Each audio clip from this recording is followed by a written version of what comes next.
हर युद्ध ताकत के सहारे नहीं जीता जाता। एक नगर में एक महान तलवारबाज रहता था। उसके जैसा तलवारबाज उस पूरे नगर में तो क्या, पूरे राज्य में नहीं था। राज्य भर में उसकी ख्याति फैली हुई थी।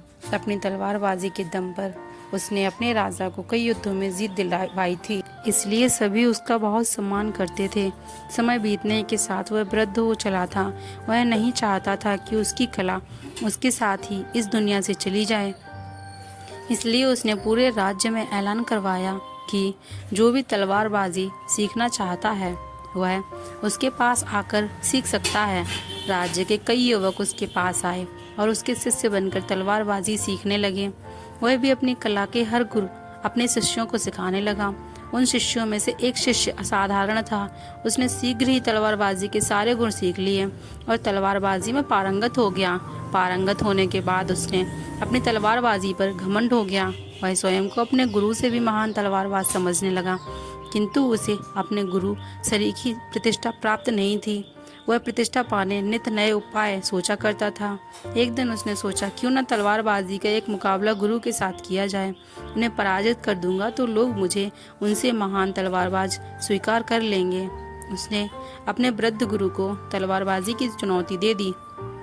गुरु ने वह चुनौती स्वीकार कर ली। 7 दिन बाद दोनों में मध्य तलवारबाजी का मुकाबला नियत किया गया। पूरे राज्य में इस मुकाबले की चर्चा थी। यहाँ तक कि राज्य के राजा भी वह मुकाबला देखने को आतुर थे। शिष्य को अपनी तलवारबाजी पर पूरा भरोसा था, किंतु दिन गुजरने के साथ उसका यह भरोसा कम होने लगा। उसे लगने लगा कि गुरु ने अवश्य तलवारबाजी की एक न एक विद्या उसे नहीं सिखाई होगी। वह अपने गुरु पर नजर रखने लगा, ताकि अभ्यास के दौरान यदि गुरु वह विद्या प्रयोग करे तो उसे देखकर वह सीख सके। एक दिन उसने देखा कि गुरु कहीं जा रहा है। वह उसका पीछा करने लगा। गुरु लोहार के पास पहुंचा और लोहार को 15 फुट लंबी म्यान तैयार करने का आदेश दिया। शिष्य ने सोचा, अवश्य ही गुरु 15 फुट लंबी तलवार बनवाकर उतनी दूर से ही उसका सर कलम कर देने की योजना बना रहा है। बिना समय व्यर्थ किए वह एक अन्य लोहार के पास गया और उससे 16 फुट लंबी तलवार बनवा ली। मुकाबले का दिन आया। गुरु और शिष्य दोनों एक दूसरे के आमने सामने थे।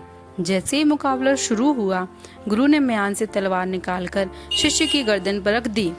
उधर शिष्य म्यान से अपनी 16 फुट लंबी तलवार निकालता ही रह गया। वास्तव में गुरु ने म्यान 15 फुट की बनवाई थी, किंतु उसकी तलवार एक सामान्य तलवार थी। सीख: जीवन में हर युद्ध ताकत और बल के सहारे नहीं जीते जाते। आत्मज्ञान और अनुभव के सामने ताकत और बल भी फीके पड़ जाते हैं। नंबर 2, घमंड को कभी ना कभी नीचा देखना ही पड़ता है। अपनी कला पर घमंड करने की बजाय उसे निखारने में समय लगाएं।